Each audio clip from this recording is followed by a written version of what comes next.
আসসালামু আলাইকুম। আশা করছি যে যেখান থেকে ভিডিওটা অন করছেন সকলেই আল্লাহর রহমতে ভালো আছেন। ফুডির সাথে সকলকে আমন্ত্রণ জানাচ্ছি। আজ আমি একটা মুড়িঘন্ট রেসিপি তৈরি করে দেখাবো রুই মাছের মাথা দিয়ে বুটের ডাল দিয়ে।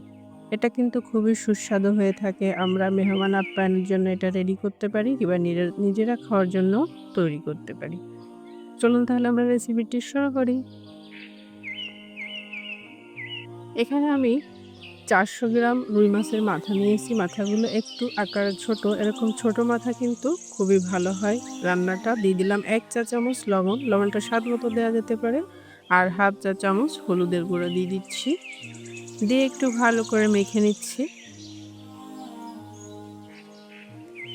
আর এখানে ২ কাপ বুটের ডাল নিয়েছি আমি। এটাকে ৪-৫ ঘন্টা ভিজিয়ে রাখতে হবে। তাহলে কিন্তু রান্নাটা খুব দ্রুত হয়ে যাবে। চাইলে আপনি মুগ ডালও নিতে পারেন, তবে মুগ ডালটা ভেজে নিতে হবে। এখানে আমি একটা প্যানের মধ্যে পরিমাণ মতো তেল দিয়ে নিচ্ছি মাথাগুলোকে ভেজে নেওয়ার জন্য। তবে খুব বেশি ভাজা যাবে না। ৩ মিনিটের মতো আমি মাথাগুলোকে একটু ভেজে নিচ্ছি। মাথাগুলোকে ভেজে এখন আমি তুলে নিচ্ছি। আর অবশিষ্ট যে তেলটা আছে প্যানে ওটা ঢেলে আরেকটা হাঁড়িতে নিয়ে নিচ্ছি। আরও কিছুটা তেল ১/২ কাপের মতো তেল আমি এখানে দিয়ে দিলাম। ২ টো তেজপাতা দিয়ে দিলাম। ২ টা এলাচি, এগুলো কিন্তু অবশ্যই দিতে হবে। ছোট্ট এক টুকরা দারুচিনি, দিচ্ছি ১ কাপ পেঁয়াজ কুচি। এখন পেঁয়াজটাকে একটু হালকা ব্রাউন করে নিতে হবে। কিছুটা হওয়ার পরে পেঁয়াজটা দিয়ে দিলাম ১ চা চামচ রসুন বাটা, ১ চা চামচ আদা বাটা।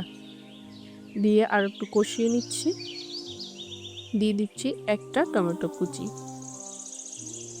দেওয়ার পরে আরও ভালো করে নেড়েচেড়ে নেওয়ার পরে দিয়ে দিলাম ১ চা চামচ হলুদ, ১/২ চা চামচ ধনিয়ার গুঁড়ো, ১/২ চা চামচ জিরার গুঁড়ো দিয়ে ভালো করে মশলাটাকে কষিয়ে নিব। সামান্য একটু পানি দিয়ে দিব মশলাটা কষার জন্য, যাতে পুড়ে না যায় তার জন্য।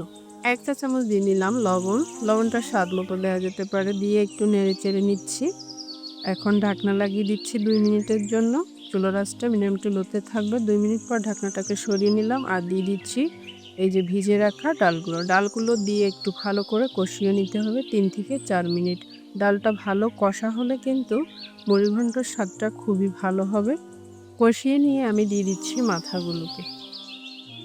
এখন দিচ্ছি ৫-৬টা কাঁচামরিচ। কাঁচামরিচটা স্বাদ মতো দেওয়া যেতে পারে। এখানে আমি কোনো লাল মরিচ দিইনি। দিয়ে দিলাম ৭ কাপ পানি, গরম পানি। গরম পানি ইউজ করলে কিন্তু খাবারের টেস্টটা খুবই ভালো হয়। দেওয়ার পরে ভালো করে নেড়েচেড়ে নিয়েছি। আর এখন আমি একটু বলক তুলে নিব। বলক তোলার পরে ঢাকনা দিব। এই তো বলক উঠে গিয়েছে। এখন ঢাকনা দিয়ে দিলাম। ঢাকনা দিয়ে কমপক্ষে ১০ থেকে ১৫ মিনিট রান্না করতে হবে। কিছুক্ষণ পর নেড়ে দিতে হবে। ১০ মিনিট ১৫ মিনিট পরে ১৫ মিনিট পরে আমি তো ঢাকনাটা খুলে নিয়েছি। মাথাগুলো কিন্তু একদমই নরম হয়ে গেছে। কেউ চাইলে মাথা এরকম গোটা রাখতে পারে, তবে আমি একটু ভেঙে দিচ্ছি। ভেঙে দিলে মুড়িঘন্টর স্বাদটা খুবই ভালো হয়। মাথাগুলো একটু, একটু করে চেপে দিলেই ভেঙে যাচ্ছে, তার কারণ খুবই নরম হয়ে গেছে। এখন দিয়ে দিচ্ছি কিছুটা ধনের পাতা। দেওয়ার পরে এখন আমি ১ মিনিটের মতো একটু ঢেকে রাখবো। আর ১ মিনিট পরে আমি চুলাটা বন্ধ করে দিব। পরিবেশন করে নিলাম। ভিডিওটা যদি ভালো লেগে থাকে তাহলে একটা লাইক দিয়ে দিবেন। আল্লাহ হাফেজ।